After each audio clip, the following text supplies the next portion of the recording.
પશ્ચિમ બંગાળ, આસામ અને પુડુચેરી આ ત્રણેય જગ્યાએ વિધાનસભાની ચૂંટણીમાં ભાજપે જંગી બહુમતીથી વિજય હાંસલ કરેલો છે અને આ જીત એટલે કે ઐતિહાસિક જીત પણ કહી શકાય, કેમ કે બંગાળમાં દીદીનું જે એક ચક્રી શાસન હતું એનો ધ્વંસ થયો છે અને બંગાળમાં પણ ભગવો લહેરાયો છે। એટલે દીદીને કહી શકાય કે દીદી ખેલા હો ગયા। એ પ્રમાણે અસમમાં પણ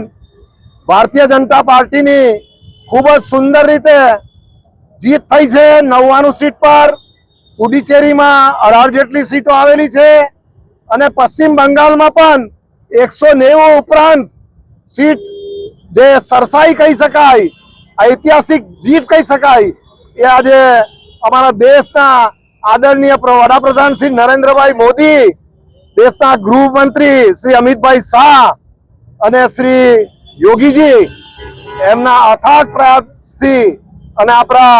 ભારતીય જનતા પાર્ટીના યશસ્વી રાષ્ટ્રીય અધ્યક્ષ નીતિન નબીનજી,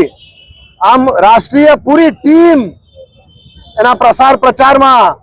અને રાષ્ટ્રીય સ્વયંસેવક સંઘની તમામ પાંખો પણ